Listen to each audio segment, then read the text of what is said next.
All right. Special guest alert. We got Zach Allen, contributor of ESPN 97.5 and Space City Scoop.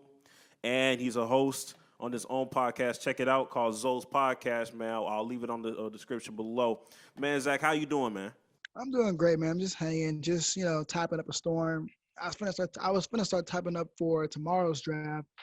I'm kind of anxious to see who we're gonna actually get. I'm Mhm. looking at a few cats that we can get, but since Russ and James, they seem pretty stagnant and they're gonna be here. I think the Rockets might go. I think the Rockets might get the cat from Memphis if he's there. I definitely see that. If you had to put a percentage on it, what is the likelihood of James Harden and Russell Westbrook starting December 22nd for the Houston Rockets? I would say like 75%. Okay. Okay. It's not. It's like everybody right now is pretty at a halt with James Harden and Russell Westbrook because the Rockets won so much. But it's not like it's our fault. We're losing two key superstars, and we're gonna want first round draft picks. I'm still in shock that Stone was able to flip which is Robert Covington, for two first round draft picks, and that was really impressive. Robert Covington probably increased his trade market during the bubble and then at the end of the season before the NBA got furloughed. So that was really impressive. But I think, Harden going to, Brooklyn was a decent idea. I mean, because I wanted 3 first round draft picks for Harden. And of course you get Willie, you get Karis LeVert, and then of course you get another guy. We couldn't get Chris Harris because he's actually a free agent. So those are the 2 guys, including 3 draft picks. I mean, Harden owes us 3 years, or not 2 years. So we deserve to get draft picks for him. And then Westbrook, we deserve to get a first round, if not 2 draft picks for him. We would have had a lovely draft yesterday. Tomorrow. So if those guys weren't there, we'd have had like at least 3 draft picks in the first round. And we would have, and I think Silas would like the idea of those guys being there, the rookies, because he's really good at building players and building a dialogue and able to see a player reach his highest goal and make them better. So it would be really like I don't know what nostalgic means, so I don't want to say that word. For sure. But it would be pretty awesome. But the fact that he's able to keep Russell Westbrook and James Harden in Houston is amazing for him because he was really optimistic about coaching those 2 guys. And he's looking forward to seeing those guys at training camp at December 1st. So I'm pretty sure Steven he's excited, but he's still, probably nervous because he wants to know how Russell Westbrook and James Harden should respond to them being here for the Rockets. How are they going to respond? Will they be able to run through a wall and be pissed off and nobody wants them?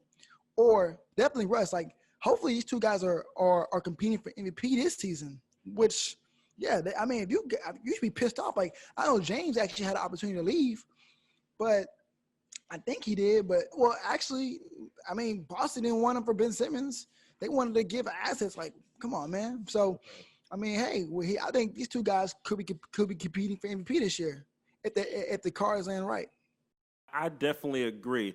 Do you think that because there wasn't a real rush by the Houston organization to move off of James Harden and Russell Westbrook, does it affect who we picking up in this draft, especially since we got 2 first rounders coming from the Trailblazers? Because me personally, I love R.J. Hampton. There's not a lot of talk about him. He is a guard, but the fact that you still have 2 superstar guards, does that affect how you draft this coming tomorrow or within the next 18 hours? It does. I like RJ Hampton myself. He's a working project. Hopefully he's not gonna be picked up between 1 and 10 at all. That's for sure. 12 and 13, no, but it's a possibility. But 15 and 16 and below that, he'll be picked up. RJ Hampton is a work in progress. This guy has the ability to become a great player. You look at him, you think of Russell Westbrook, you think of John Wall because he's great around the basket, like really great around the basket. But his shooting is an issue. So do you want a guy like RJ Hampton you want to bring in RJ Hampton behind Russell Westbrook? And both guys will struggle shooting the basketball, so you're not going to get that much offense from shooting wise. So RJ Hampton, I mean, he's working with Mike Miller, so I mean that could play a big difference or a big dividend coming into the season, and watching how he, progresses over the years. So RJ Hampton. Then you have Desmond Bain, which he reminds me a lot of Eric Gordon, like a lot of Eric Gordon. Okay. Desmond Bain is more of a cat that is a great shooter, catch and shoot, around pick and roll. He's pretty, like I said, he's really great around pick and roll. He's really more to his right. Eric Gordon's shifty, left and right. Right. He gives you that left and right. Desmond Bain gives you that right, and hopefully he can develop, that in the NBA. So the question is, can he put it on the ground? I didn't really see much in the highlights, but I did watch how great of a shooter he is, and he's great in transition, really athletic, finishes strong, great floater.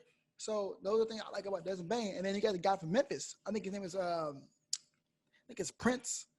I don't know his name, but let me look him up real quick. But the guy from Prince, I mean, he was good in Memphis. I mean, him and Wiseman, they shared the court together. Right. If not, he was on the bench backing them up, but he still got great minutes. Right. So to see, to get a big man like that is what the Rockets need. It's more like a Clint Capella, but it's a stronger version of him in a way. And I like him. I like Precious. I think he'll be pretty good. Okay. Let me look his name real quick though. Yeah, I definitely agree, especially with even getting RJ Hampton. As much as I, love Steven Silas, I love the way he's able to develop and his history of developing young talent, being there around LeBron, being there around Steph Curry, Kemba, working with all-star guards and getting there with Luka. I would like to see what he could do with R.J. Hampton, because I feel like Steven Silas is one of these perfect coaches that's a good rebuilding coach for the future. What I was surprised about was the trade talks about Russell Westbrook and John Wall right before everything kind of just got, pretty much dead silent. That one kind of threw me for a loop, but I do like it. It's very intriguing, not only for John Wall, but my theory has always been, if I can get John Wall, I can attract Boogie here. And I feel like that would be interesting to see Houston try to get Boogie Cousins for a cheap contract while still having John Wall that has something to prove. How do you feel about that? I think DeMarcus Cousins is more worried about going back to the Los Angeles Lakers. Okay. That's his biggest concern. I think, that wouldn't be much of an attraction for, John Wall, DeMarcus Cousins. I don't know about that one. That's a questionable one. But John Wall, I think the reason why the Rockets attack John Wall is to honor Russell Westbrook's request. He wanted to be traded. So, hey, we're going to do our best to find you some suitors. So, readmission to Washington, you go in for John Wall, Russell Westbrook. John Wall's a better shooter than Russell Westbrook, more in control. He's not a turnover type of guy like that. Russ is more out of control, but still a beast. So it's like, who is better, Russ or John Wall? I think about it now. I'm gonna say Russell Westbrook because he has an MVP. So, and he's a triple. He used to be a triple-double monster, and this guy gets buckets. John Wall, I don't really see John Wall getting 50 or 60 like that. I think Russ could do it before he would. But I think it would have been an equal trade. You give away, both guys are injury prone. John Wall hasn't played in 2 years.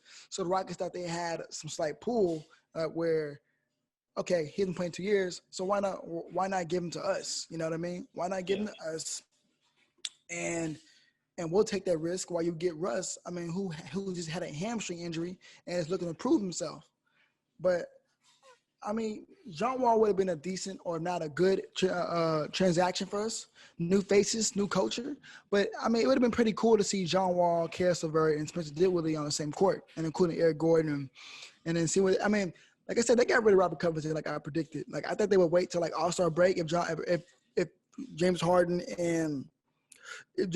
wasn't there or Russ either. But since they got Trevor Ariza back, that should lighten the locker room up a little bit. So we'll see. Definitely. Final report, definitely. A lot of stuff coming out with Tillman Fertitta, definitely when they had the TMZ drop with Tillman Fertitta and the James Harden thing and the Donald Trump support. How much validity do you see in that when it comes to James Harden and his decision on leaving Houston? I think really James has already known that he's been a Trump supporter. Even when he bought the team, you known this for the last 2 years, and you want to Russell Westbrook here, and you allow this guy to take you to the Astros game or introduce you to all his friends and have conversations with you. You know this. So what's the difference now? I mean, we understand that you want to, you want to be able to, you want to go to a different team. So he's just trying to push his way out of it. But we all know Tim Fertitta is a Trump supporter. And in my opinion, I think Trump. I think Tim Fertitta should step down because he can't afford the team. And plus, there's just too much chaotic news about him. Like, he's just a mess right now. Definitely because Corona, his business is not doing so well. I'm just waiting for him to say. I'm just waiting for him to say a racist comment. Yeah, that's true. I feel like that will be coming real soon. So, hey, don't quote me, but I mean, if that happens, it will not surprise me at all because this guy is just something about him. I can't get my hand on. I don't trust. I mean, I like the fact that he wanted to win. He likes to win, and I think that's why Mike D'Antoni and him didn't get along because I think in the press conference you see Mike D'Antoni wear all his vote for shirts and go vote, do the right thing, go vote, be big on that. I think we can tell D'Antoni he's basically an immigrant like we are. So this guy he's Italian easily. True. So he's Democrat. And he's probably, Tim was like, this guy's annoying. I'm a Republican. I'm going for Trump. Yeah. Come on. But James was just really trying to push himself out of there. He's just really trying to force a process, really. So, but I think Tim should step down because it's really going to avoid all the noise. But the guy's name is Precious. I don't know how to say his last name. But but I know I know exactly what you're talking about, though. So I'm gonna call him Precious A. I like the fact that, like I said, I like Precious. I think he's a great, person down low, great rebounder, great defender, able to finish perfectly around the rim. He'll be a good pick and roll per se for James Harden, Russell Westbrook. Now he'll take up room on the court. He will. So Russ will have to adjust to that. But I'm just anxious to see how Russ is gonna look, after all the criticism he took inside the bubble. So that's what I'm looking forward to. I definitely agree with that. There's nothing in Tillman Fertitta's face that screams liberal to me. I definitely agree with that. I mean, it's been an ongoing battle since those Hong Kong tweets for me. He's definitely been on the downslide. And I mean, we're discussing things that we pretty much already knew about. It just seemed like a little cop-out answer because James was just trying to find any and every way to just get up out of here. And too early to predict, but I'm gonna ask you anyway. Where do you see Houston seeding up by the end of this season? Where do you see them falling? I mean, if Russ and James, run through a wall and they play with an attitude that nobody wants us, and we're gonna make a point because I want to say became a laughing stock, but people are just like, what the F is going on around here, dude? Exactly. These guys don't seem committed to the city. They low-key owe the city. So I feel like if they play great basketball, hopefully third round. Hopefully the third seed. But in reality, I would say 6th seed, if not the 5th. But okay. I would say 3, 6, or 5. But really, in reality, to paint the picture for a realistic look, 6th seed, honestly. Is there any possibility that they may miss the playoffs this season due to all this conflict? Not at all. Okay. Hell no. Right. But I think they could be 4th or 5th. I think 4th or I think they'll fall between 3 and 6 of the seeding because I want to see what Styles will do with that offense and type of movement he's going to put in. Okay. He's going to force James Harden to play just not ISO basketball, but basketball, team basketball. And I hate when folks say James Harden's not a team player, which I think he kind of is. He's not. I don't think he's the best leader. I think he's a decent leader, but he's not a ball hog like everybody says. We all understand James Harden, but the offense was designed for James Harden to do that. ISO. I was more like swing picks, isolation, give it to the guy in the corner. Whatever, if I can't find nothing, catch and shoot. But, that's what the Rockets' offense was. And the funny thing about it, he mentioned there was not enough ball movement in the offense. I'm like, bro, what are you talking? You just really trying to get out of Houston. Like, you knew that. He really tried. He definitely tried. Like, we were screaming this at you for the last 3-4 years. And you will see movement in Houston Rockets offense.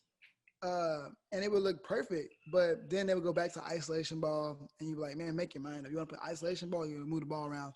But like it just comes from adjustments, and I'm pretty sure Silas will make adjustments throughout the season, throughout games when the Rockets are struggling. But I think the Rockets will be fine. Right. So regardless if we lose both of these superstars mid-season, you still see us making the playoffs this season regardless. Yeah. For If sure. you can get like a John Wall like they tried, or but even if they got Karis LeVert, they probably be like a 7 or 8 seed. Okay. And then they probably shock the world and become a 6 seed, really. True. Yeah, anything's possible in the Western Conference for sure. Man, I will say this again. These Houston strip clubs, man, we're gonna miss James Harden, man. You know, the strip club scene not gonna be the same, man. I promise you, man. This man got jerseys retired in the strip club, man. We need this man at all costs. So hopefully we can keep him. Hopefully, we can kind of not forget, but hopefully Steven Silas can convince these two superstars to stay here, try to give us one more go round, and if not, get a great package deal so we can build for the future for sure. Definitely agree with everything that you touch bases on. Excited about the draft. Hopefully we pick up R.J. Hampton. Hopefully we get a big in the process. Can't wait to see what Houston does. Man, I appreciate you for coming on. Thank you so much. Like I said again, he has his own podcast, Zold Podcast. Go ahead, check it out. Man, and Houston Rider, man, pleasure, man. Appreciate you. Anytime, man. You take care, all right? All right, man. Take it easy, bro. You as well, bro. All right.